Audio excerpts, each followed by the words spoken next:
If you're a leader or an aspiring leader in the business of lifelong learning, you're in the right place. I'm Celisa Steele. And I'm Jeff Cobb, and this is the Leading Learning Podcast.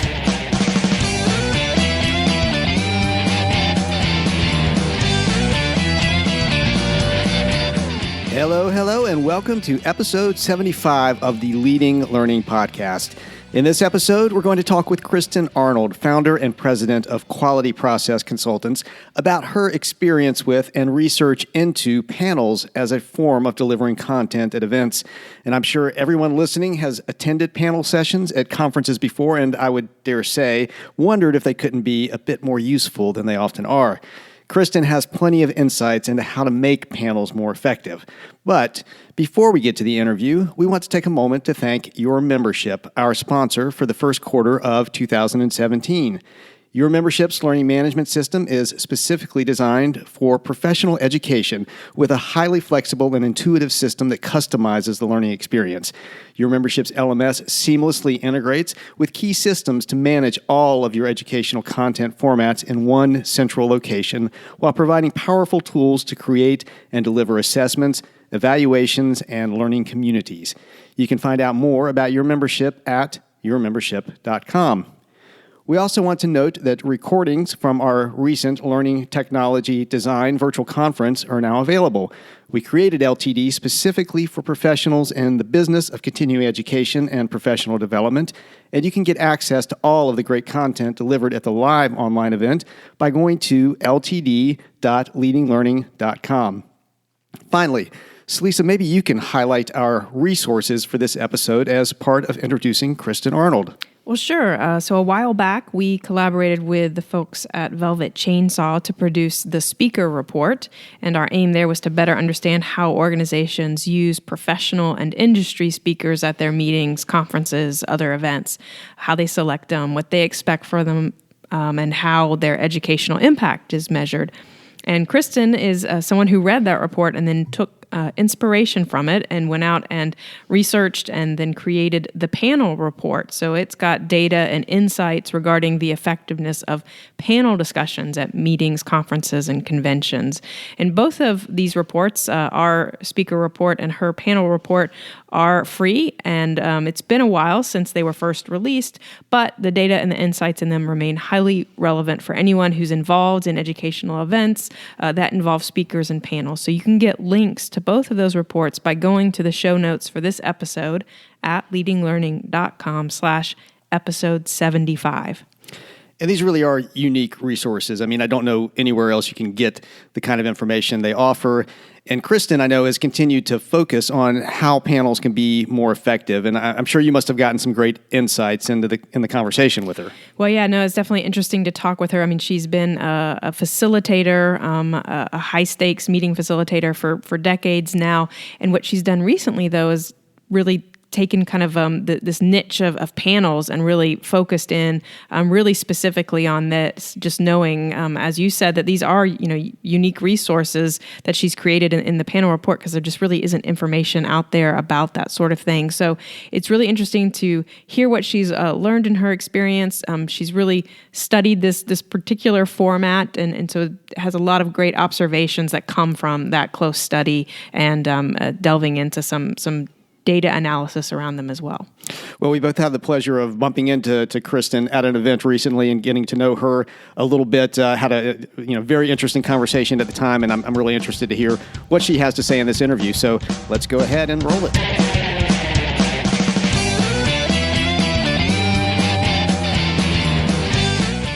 I'm Celisa Steele, and this is the Leading Learning Podcast. And today I'm joined by Kristin Arnold. Kristin is president and founder of Quality Process Consultants, and she's passionate about leading teams. She's a professional panel moderator, a high-stakes meeting facilitator, a speaker, and an author. Her most recent book is Powerful Panels, a step-by-step guide to moderating lively and informative panel discussions. So, Kristin, thanks so much for making time to talk with me. Oh, my pleasure. My pleasure.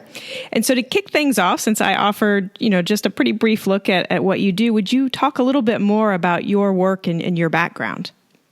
So actually, I've been a meeting facilitator for over 20 years. Back in the days of TQM, Total Quality Management, I was in the Coast Guard and I was one of the first facilitators, and nobody really knew what a facilitator was. So they kind of went, well, Kristin, we're reading the job description and that kind of sounds like you. So why don't we give you TQM training? But they really didn't teach me how to facilitate teams. So, Celisa, I've been kind of in a lifelong learning journey of figuring out how to facilitate great conversations to achieve some really sustainable agreements for my entire life. And I was in a panel discussion. I was watching a panel discussion at Ford Motor Company about 3 years ago, and Alan Mulally was the CEO at the time, and he was not available until noon to speak. And so they put 2 panel discussions in the morning, and they were so horrible. I wanted to put needles in my eyeballs. They were just really, really horrible. And I kept writing down, if I was doing this, I would do this differently. And so I asked myself, so if I wanted to know how to moderate a panel better, and I've been moderating panels for years, where would I go? And of course, where do we go these days whenever we have a question? Google. So I Googled it, and nobody really owned that space. It was, a bunch of blog postings, but there really wasn't like the definitive guide. Give me the one place I can go that I can get all this information. So I decided back 3 years ago that I was going to hyper niche and learn everything that I could about panel moderation. And so, you talked about it in the sense of there being this lack of information, but was there anything else that sort of, led you to focus in particularly on the panel format, given your broader experience in facilitation and moderating?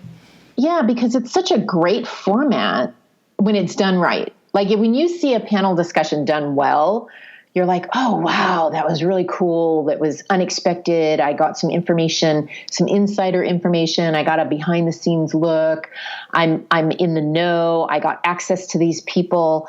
So there's a lot of different reasons why people go to panels and it works well, but it's a crapshoot. In 2014, I did a little bit of a research study. I took a survey of 539 executives and meeting organizers and asked them their opinion about panels. And shockingly, 68% said panels are okay or worse.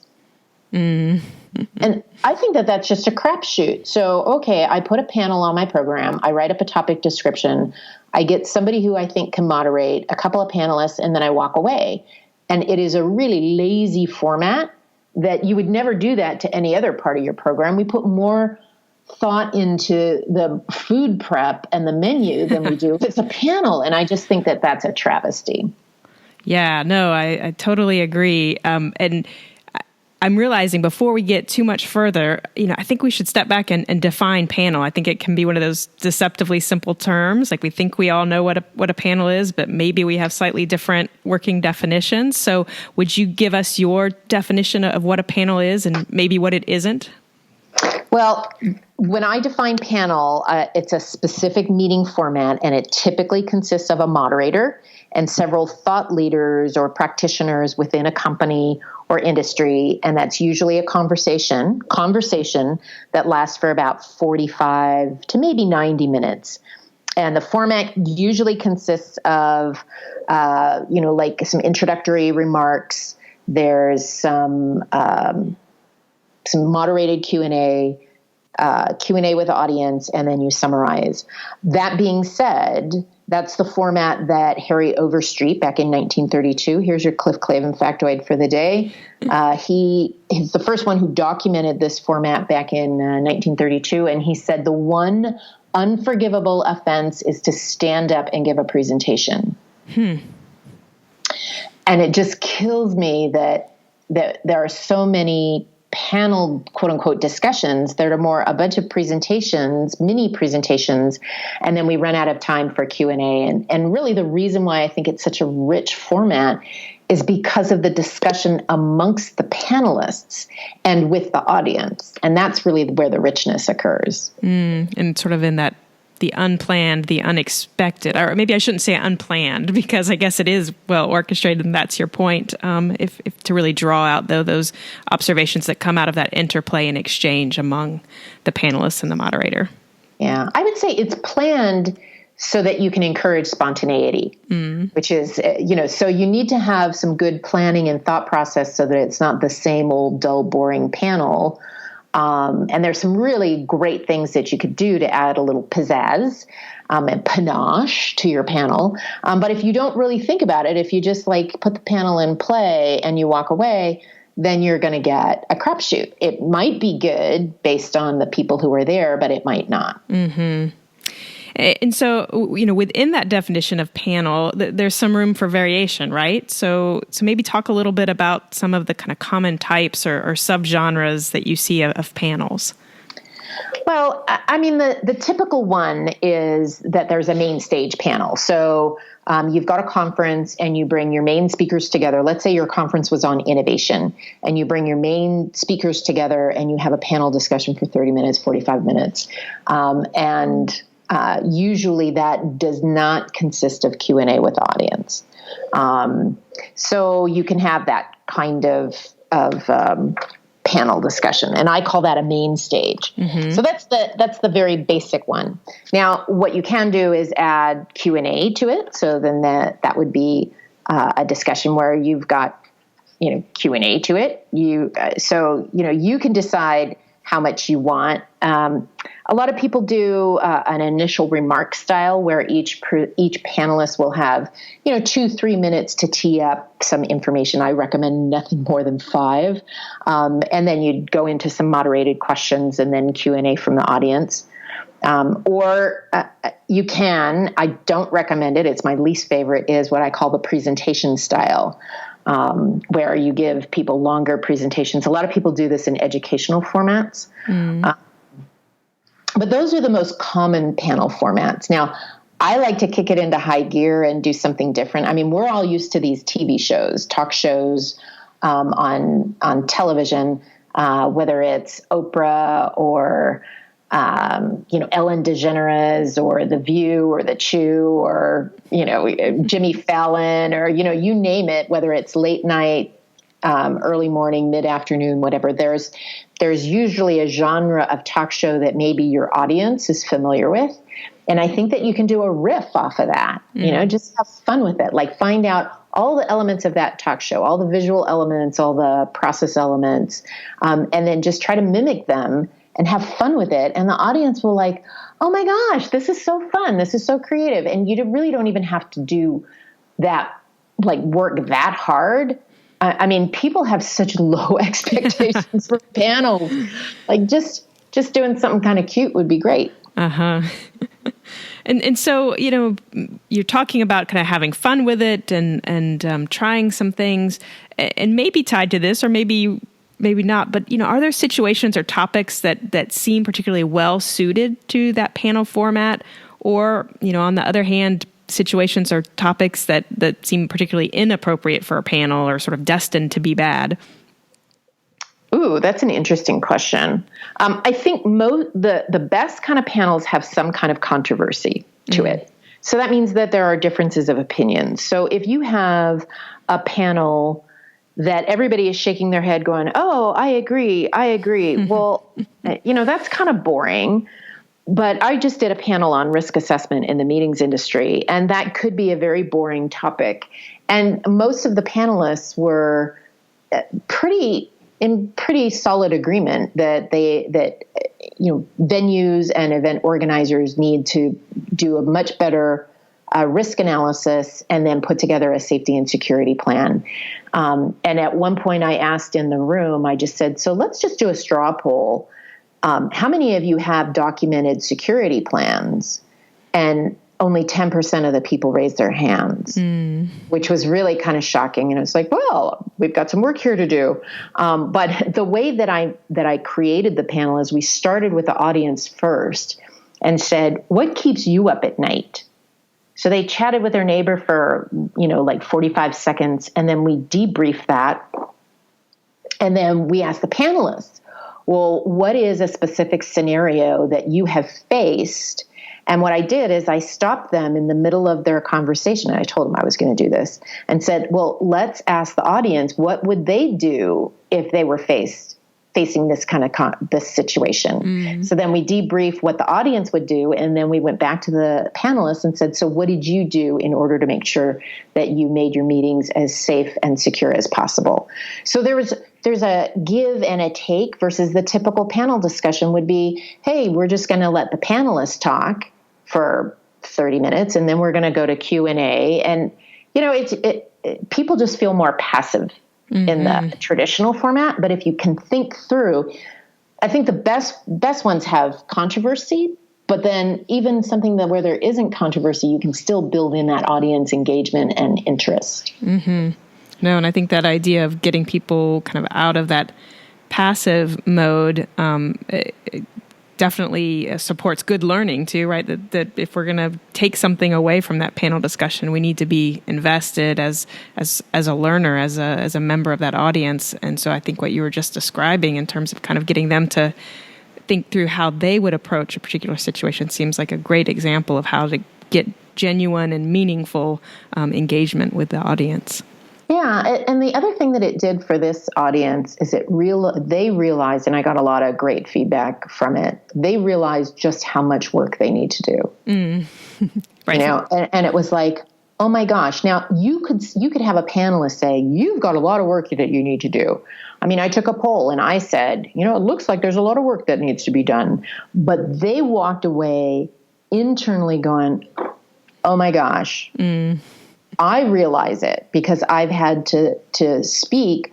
What would I do in these situations? And I'm deer in the headlights. I don't know, or I haven't thought about it, or I haven't documented it, or my team doesn't know about it. So I think panels are a neat way of giving people a window in a conversational way that they're getting information that they can't get anyplace else. That's a great example. And so it's come up in what we're talking about that, it seems like there are kind of these three key players who factor into how a panel pans out, whether it turns out to be really great or more on that boring end of things. So we have the moderator and we have the panelists and we have the audience. And I know you write and talk a lot about the role of the moderator and the panelists and how to improve their parts. Are there things that we can do to help the audience members be better participants in a panel?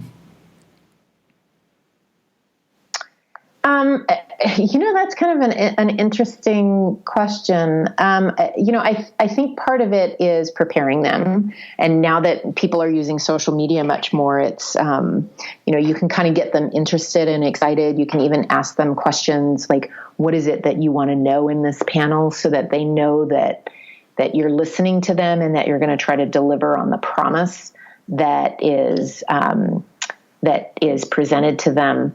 The other thing is that because people don't have such a high expectation of panels, other than at Comic-Cons, which is another conversation, is that when you have people walking into the room, what are you doing visually, as well as, I guess, emotionally, auditory? What are you doing that tells them, oh, this is going to be different? I mean, if you have the black draped table with the microphone stands and the chairs behind the table and the lectern to the side, that just indicates to people this is going to be boring. Yeah. So you can spice it up visually and, just let people know, oh, this is going to be different. So trying to potentially get them prepped by inviting questions or soliciting their expectations ahead of time and then giving them those cues when they come in that this is going to be something different and get them to engage. Yeah, I mean, there's lots of different ways that you can do it. I mean, a lot of meeting organizers will look at room set, but you could have people, the panelists actually mingling with the audience. A lot of panelists like to sit up in front and talk to each other, and you could put question cards that are on their chair. You can put some instructions on the screen that says, "Oh, we're using some meeting technology to solicit your questions." Get people engaged right at the bat. I mean, you don't have to wait until the panel actually starts. Mm-hmm. Absolutely. That's great. And so, you're giving some great ideas and tips here, but why don't you talk a little bit about some of the common mistakes that you see with panels? You've, I guess, just talked some there about room set, but maybe you have some other examples, maybe from the panelist side and from the moderator side. Well, back in 2014, this panel report, which, by the way, your listeners can download, I collected the 10 biggest pet peeves, which is both from the moderator and the panelist side. And then I also consolidated the top 10 mistakes that panelists make and the top 10 that moderators make. But the biggest pet peeves is, first and foremost, having an ineffective moderator. If you have brilliant panelists, but a bad moderator, you will get a ho-hum, not great panel. Because for lots of reasons, the moderator doesn't let the panelists speak, or the moderator hogs the airtime, or doesn't ask good probing questions, or doesn't have a good format. I mean, there's all kinds of things that an ineffective, unskilled moderator can really do that can derail an otherwise great panel discussion. However, if you have a really skilled moderator and you have some, not such great panelists, not great speakers, a great moderator can pull out their brilliance and make them shine. And as a moderator, and I do this a lot professionally, my primary goal isn't to make the panelists shine. My primary goal is to be a champion for the audience, to deliver on the promise and make sure that the panelists are delivering solid, great information to the audience. And so I can, as a skilled moderator, can pull out that information, those nuggets, and work with those panelists ahead of time to make sure that they come prepared. I really like that view of the moderator as being that champion for the audience and getting, at least for part of the panel session time, usually also getting to be the voice in a way for the audience. Yeah, especially if you've got an audience that's a big audience that you're not really doing that much Q&A with. You have to represent what their ideas, what their thoughts are, and steer them. Because they might want to do their own agenda. And that's a problem with some panelists. It's one of the top 10 mistakes is a panelist might get too promotional or they might get too self-serving, just like the Oscar speech, Meryl Streep, it's like, oh man, we got to pull. And that actually happened on a panel that I was moderating. I had to intervene in a nice way and say, excuse me, is what you're going to say going to benefit the audience? And she looked at me kind of like, oh, I think I'm going to kill the moderator. And she said, yes, I will. And then she took a slight turn on her comments and delivered something that the audience would appreciate. Whereas if I hadn't have intervened, I can tell you it was going to go south quickly. Well, that's great. It's a great example. And we will make sure to link to that, your 2014 report, so that people can see some of those other mistakes and pet peeves. But, let's talk a little bit about how do we overcome the kind of common mistakes? What are some best practices for preparing for a great panel? Well, I think, first of all, selecting a good moderator. And, there's lots of different ways that you can select it. Just make sure that you use the same due diligence that you would for anyone that you would be having to come speak. The other thing is that I would make sure that the panelists come prepared. It's more than just showing up and throwing up. That's what I call it. Show up and throw up. So you coach your panelists to come prepared with what are their top 3 things that they want to express to the audience, and then come prepared to share a story that illuminates that point. Make sure that it's concise and clear. And the other thing that I ask them to do is, what are your 3 Twitterable sound bites? And I realize that that's probably a little to social media focus, but what it does is it helps them focus in on what's really important and what they want people to remember. Because when I go into the restroom after one of these panel discussions, I want to hear chatter in the restroom, and I want to hear one of those sound bites. That means the message has gotten through. That message is sticky. It's something that people go, oh man, I didn't think about it that way before, or oh gosh, that was a really good point. So I asked them to do their homework. which I think is really helpful. And then the other thing that I do is I make sure that there's a drumbeat of conversation. So from the moment I start talking to them, I tell them, we want this to be conversational. Don't be too staid and polite and correct. I mean, our audiences are used to talk shows of people interrupting each other, of making it very conversational, just like a water cooler conversation. And I think sometimes people get on panels and they just try to look too perfect. And people don't want that. Right. They want behind the scenes look. That's great. So, you have been, as you said at the beginning, working in this field for a couple decades at this point. So, what changes have you seen? What did we used to do in meeting facilitation or moderation, or more specifically with panels that we just don't do anymore? I think we still do the same. I wish I could say, "Ooh, we're evolving," and that's one reason why I'm kind of on this crusade, Celisa. Is just I think that there's so much more opportunity to make them, to reinvent the panel, to make it more interesting and engaging, and bring it into modern day adult learning theory. I mean, I think the traditionalist boomer audiences, we were fine sitting there and opening our mouths and our heads and saying dump information in. And I just think that audiences today, and it's not just the younger audiences, I think audiences today want to be more engaged in the process, and they want to see more of themselves. And so I think that there are a lot of really neat formats if you're really you're really creative and you're willing to take a risk. I mean, one of my favorite formats is that one of the panelists is an empty chair, which means anyone from the audience can come sit in that chair and speak their truth.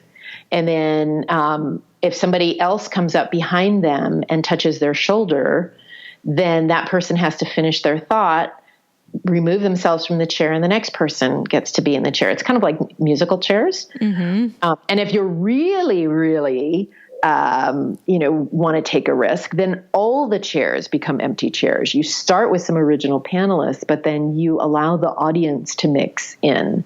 And that is a really cool format. It's so interesting.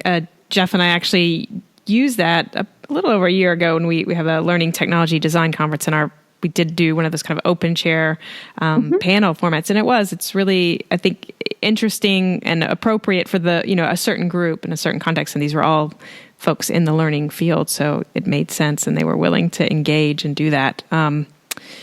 But it sounds like you said, you haven't seen a whole lot of evolution to date in the panel format. You're trying to, as you described it, you're on this crusade to make them better. I mean, do you think that there are kind of big developments coming down the pipe that we're going to see for panels? Any big changes that you think are on the horizon?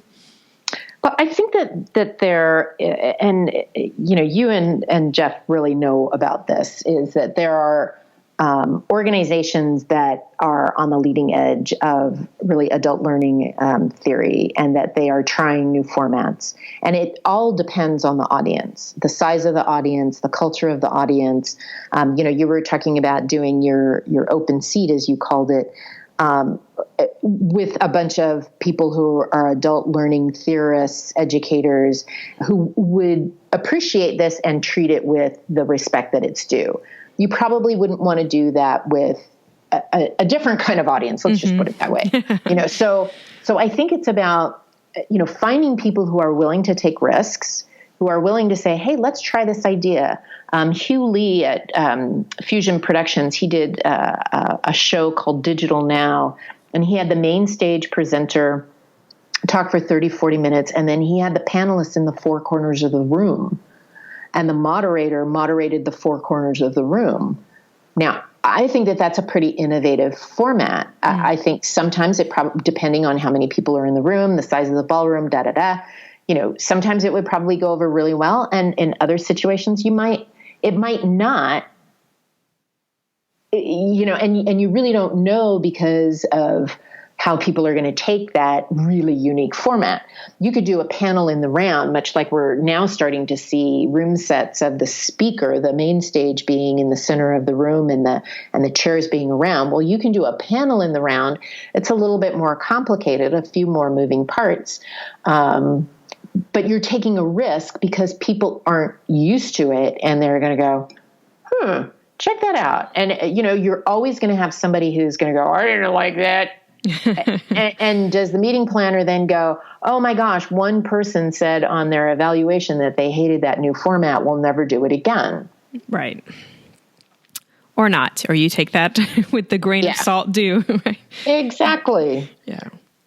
But I think there are several people, fortunately, who are really experimenting, and I'm excited to see that, and I'm trying to chronicle all of those. So if you or any of the listeners, you've got some really neat, unique things that you've seen people do in a panel format, shoot them on over to me. I'm collecting them all. I'm putting them all together in a compendium, calling it 101 Ways to Add More Pizzazz to Your Panels. Great. That sounds like a great resource.